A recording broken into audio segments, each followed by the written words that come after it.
প্রত্যেকটা মুহূর্তে অনেকটাই সময় নষ্ট করে ফেলি নানান দিকে নানানভাবে। তো আমরা চেষ্টা করব এই কিছুটাই একটু সিরিয়াস হয়ে।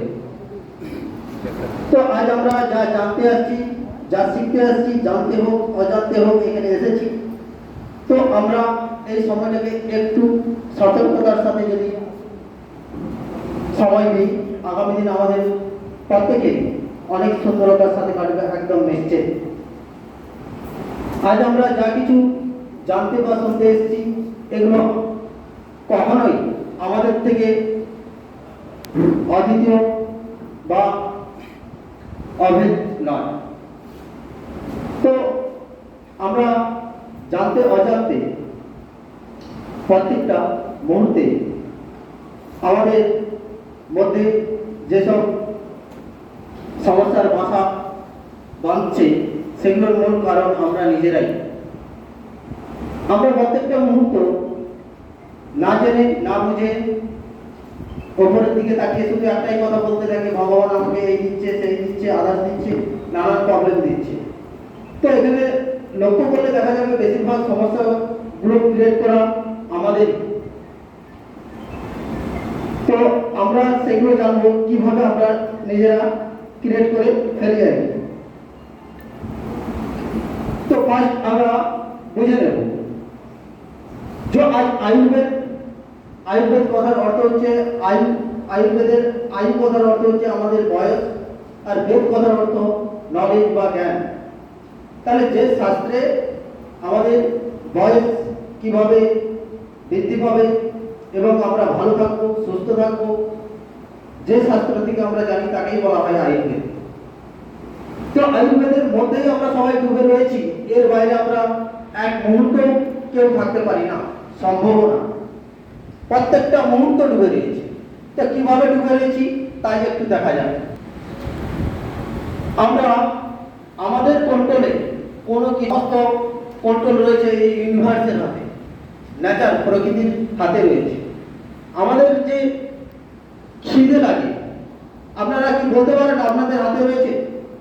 খিদে লাগাটা আপনাদের হাতে রয়েছে? রেসপন্স করবেন আপনারা, রয়েছে আপনাদের হাতে? চেষ্টা লাগা, ঘুম লাগা, মলমূত্রের বেগ আসা, কন্ট্রোল আছে? আচ্ছা, আমরা খাওয়ার পরে আমরা যাই খাই সেগুলোর থেকে যে আমরা এত নিউট্রিশন আমরা বলে চলি, পুষ্টিমূল্য, সেগুলোকে যে বডি ডিভাইস করছে, সেখান থেকে যে রক্ত নিচ্ছে, সেগুলো কি আমাদের হাতে আছে? সম্ভব? আমরা যে শ্বাস নিচ্ছি, অক্সিজেন নিচ্ছি না কার্বন ডাইঅক্সাইড নিচ্ছি, বডি কোনটাকে অ্যাবজর্ব করছে ছাড়ছে, আমাদের হাতে আছে? আমাদের চোখের সামনে আমাদের নখ থেকে চুল থেকে আমাদের বডি সমস্ত কিছু বেড়ে চলছে, সেটাও কি আমাদের হাতে আছে?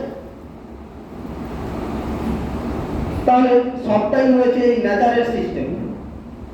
তো সেই নেচারকে আমাদেরকে বুঝতে হবে, সেই নেচারকে আমাদেরকে জানতে হবে। আর সেই নেচারকে যদি আমরা না জানি না বুঝি তাহলে আমরা প্রত্যেকটা মুহূর্ত অসুস্থতার মুখেই এসে পড়বো আর সমস্যার মুখে। তো একটু আমরা আয়ুর্বেদের কথা যদি বলতে চাই, একদম শুরু থেকে আয়ুর্বেদ শুরু হয় একদম গর্ভ থেকে, মানে আমাদের জন্ম হওয়ার আগে থেকে। তার জন্য চাই একটা পরিবেশ। আমাদের শিশু যে বেড়ে ওঠে তার জন্য মায়ের কোল, যে জায়গাতে সে বেড়ে উঠতে পারে, যেখান থেকে সে নিউট্রিশন নিতে পারে এবং সে আগামী দিন অনেক বড় হতে পারে, সেখানে যখন সম্পূর্ণ হয় তখনই আমাদের এই এনভায়রনমেন্টে আসে। তো তার আগে পর্যন্ত সম্ভব না। তো তেমনি আজ আমরা এটাকে যদি একটা গর্ব আকার ভেবে ধরি যে আমরা এখান থেকে কিভাবে আমরা এনার্জি নেব। আজ আমরা চলছি, আমাদের বুদ্ধিমত্তাকে কোথাও আমরা কাজে লাগাই না। আমরা জানতে অজান্তে যারা বুদ্ধিমান ব্যক্তি রয়েছে তাদের মতো আমরা চলছি এই মুহূর্তে। আমাদের হাতে ফোন ধরিয়ে দেওয়া হয়েছে, সেখানে ভাবনা চিন্তা অনুযায়ী চলছি আমরা। তো আমাদের একটা পরিবেশ গড়ে তুলতে হবে, জানতে অজান্তে কেউ ডেকেছে, কারো কথা রক্ষার্থে হয়তো এসে পড়েছেন এখানে। সবাই শেষকালে ক্যালকুলেশন করবেন কি শিখলেন আর কি বুঝলেন। সময়টা বেকার চলে যায়নি তো, আমরা নানান দিকে সময় দিয়ে চলেছি, কিন্তু আমরা সামান্যতম বোঝার জায়গাতে নেই আমাদের শরীর কি চাচ্ছে, কেন আমাদের প্রাকৃতিক এত সমস্যা হচ্ছে, সমস্ত জায়গাতে এত সমস্যা কেন বেড়ে চলেছে। আমরা একতরফ যদি দেখা যায় আমাদের মতন পাগল আর কেউ নেই। আমরা জানি না আমরা কি করি, কেন ইনকাম করতে যাই, কেন ইনকাম করে এনে বাড়িতে দেই, কেন খাওয়া দাওয়া করছি, কি করছি, কিছুই খুঁজে পাবেন না যদি একটু বোঝার চেষ্টা করেন।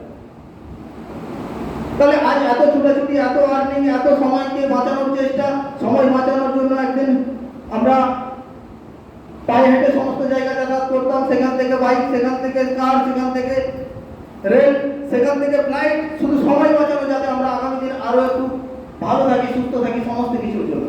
কিন্তু সেই সময়টাকে বাঁচিয়ে আমরা করছিটা কি অ্যাকচুয়ালি আমরা কেউই ভেবে দেখি না। মানলাম অনেক ইনকাম করলাম, বাড়িতে নিয়ে এলাম, কি খেলাম তাও জানলাম না, যে খাওয়ার কারণে আমরা অসুস্থতা হলাম, সেখানে সমস্ত টাকা চলে গেল।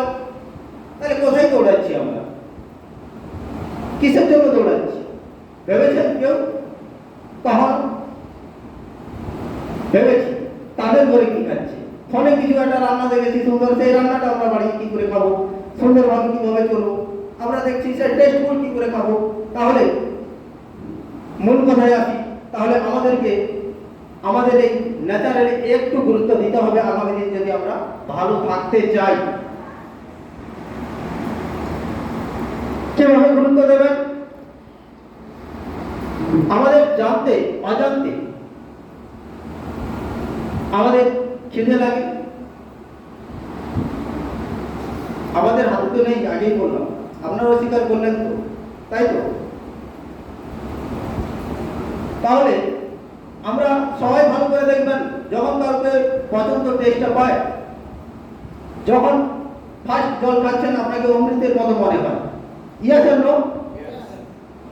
কিন্তু একটু বাদে আর ওটা ভালো লাগে না, বডি সিঙ্গেল দেয় না, পান থেকে কোনো সিঙ্গেল পান, বডি সিঙ্গেল দেয়, তাই তো?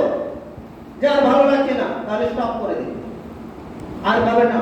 বডি हमारा शरीर कहता है, हमारा शरीर প্রত্যেকটা মুহূর্তে আমাদেরকে সিঙ্গেল দিচ্ছে, ইনফরমেশন দিচ্ছে, সেই ইনফরমেশন আমরা কোনো তোয়াক্কা করি না। জল খেতে খেতে ভালো লাগছে না, কি করব? আমরা তখন তাকে টেস্টফুল বানানোর চেষ্টা, তখন স্প্রাইট, থামস আপ, আদার্স বা মুখরোচক ভাবে আমরা ওয়াটার বানিয়ে খাচ্ছি। যেখানে বডির ডিমান্ড নেই, জোর করে চাপিয়ে দেওয়া হচ্ছে। প্রেসার ক্রিয়েট, আমরা ভগবানের উপরে হয়ে গেছি আজ। কৃত্রিম জিনিস আমাদের কাছে, রোদ্রুতে থাকবো না, ঘরের ভিতরে ঢুকে লাইট জ্বেলে ফেলবো। আমাদের হাতে অনেক কিছু দিয়েছে, ভগবান মাঝে মাঝে ভাবে যে এত জীব জগৎ দেওয়া হয়েছে, একটা ছাগলকে যদি ছেড়ে দেওয়া হয় সে কি খাবে? কাঁচা ঘাস খাবে, যা তাকে সিদ্ধ করা ঘাস খাবে কি? একটা গরুকে ছেড়ে দিলে সে খাবে কি? তাহলে সবাইকে সিস্টেমে বেঁধে রেখেছে, একমাত্র মানুষকে একটু তার থেকে উন্নত ভাবে পাওয়ার দিয়েছে, যেখানে মন বুদ্ধি ও অহংকারের জায়গা দিয়েছে, যেখানে দিয়েছে যে তুমি চাইলে উপরে উঠতে পারো, চাইলে নিচে নামতে পারো, তোমার মর্জি। আর আমরা নিচে নামার সময় নেমে তো যাচ্ছি, শেষকালে উপর দিকে তাকিয়ে বলছি ভগবানই আমাকে নামাচ্ছে। আমাদেরকে চয়েস করার জায়গা দিচ্ছে, আমি কাঁচা খাবো কি রান্না করা খাবো। তাদের কাছে কোনো অপশন নেই, তাদেরকে সেই অপশন দেওয়া হয়নি। আর আমরা সেখানে মূর্খতার মতো, পাগলের মতো, জানি না কি জন্যে কি করছি, কেন দৌড়াচ্ছি, কেন ইনকাম করছি থেকে শুরু করে কেন এত সময় বাঁচাচ্ছি, আমরা ভেবেও দেখি না। তেমনি আয়ুর্বেদের সবার ফার্স্ট মূল কথা হচ্ছে বডির এই ছোট ছোট সিমটমকে গুরুত্ব দেবেন। খিদে লাগলে খাবার খাবেন, না হলে না। যাদের গ্যাস্ট্রিক সমস্যা আছে, ডাক্তারদের কাছে গেলে বলে খালি পেটে আপনি থাকবেন না, বলে তো, তাই তো? কেউ আছেন এমন? ডাক্তারদের কাছে গিয়েছেন, এই কথা শুনেছেন কেউ আছে আপনাদের মধ্যে যে খালি পেটে থাকবেন না? একটু হাত তুলুন, কেউ যদি থাকে, রয়েছেন। তো এই খালি পেটে বলতে আপনারা কি থেকে আমার